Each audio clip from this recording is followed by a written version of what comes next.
You were told to be special, to be unique, exceptional, one of a kind, and maybe you believed that being different would make you matter more.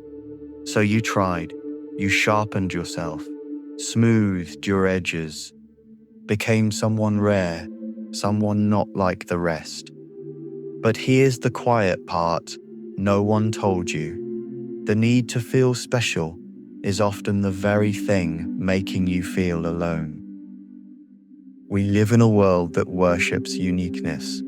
Social media, philosophy, self-help, they all whisper the same thing. You have to stand out. Blend in, that's failure. Be ordinary, you'll be invisible. So we chase originality like survival. We build personalities designed to be uncopyable, and we wear them like armor.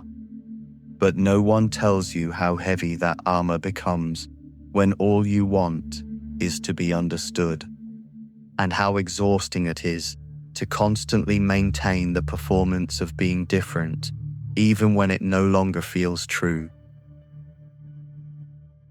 Eventually, it starts to feel noble. You say things like, "No one really gets me. People around me don't understand how I think. I've always felt different." And maybe that's true, but sometimes that's not a reflection of your depth. It's a reflection of how far you've pulled away. Because if being misunderstood becomes your identity, you'll keep choosing it, even when connection is possible. We don't just feel unique, we start performing it.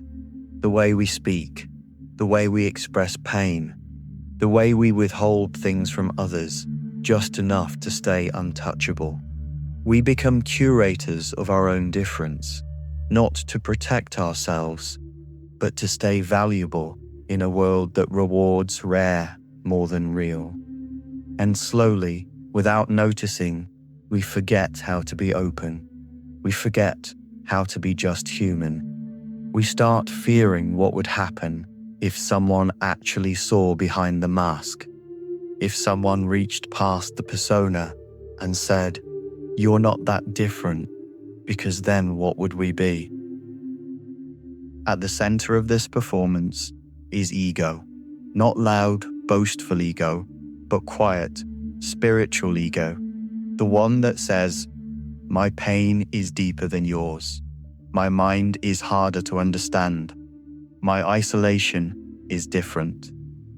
It sounds wise, but really, it's scared. Because the ego doesn't want connection. It wants significance. And significance always demands comparison.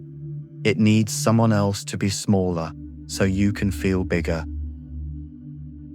Here's the twist. Everyone thinks they're the only one who feels this way.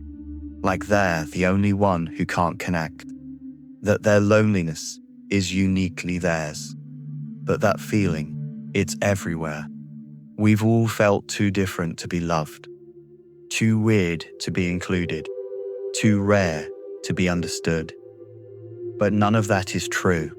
What's true is that most people are just afraid to say how ordinary their fears actually are.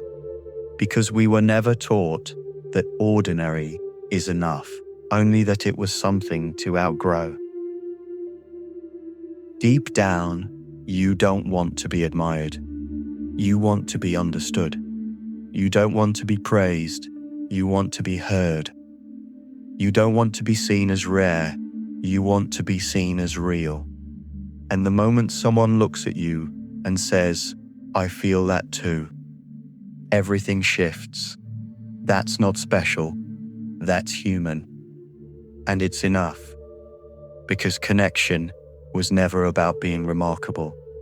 It was about being honest. You don't need to be the only one. You don't need to be rare to be loved.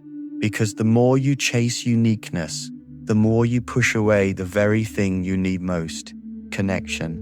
And the people who are waiting to connect with you, they're not looking for someone impressive.